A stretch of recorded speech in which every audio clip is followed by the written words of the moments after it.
はい、どうも、たくまです。今回はですね、エアコンを新調しました。ですね、ダイキンの、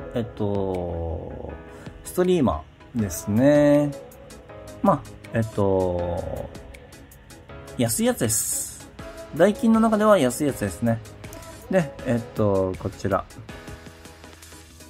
室外機の方の、電線と、ドレーンホースの方作業していただいています。で、室外機を実際に置いて、で、取り付けですね。で、室内機はこのように取り付けしていただいて、ホース、テープで巻いて、こちらもこのように綺麗にやっていただきました。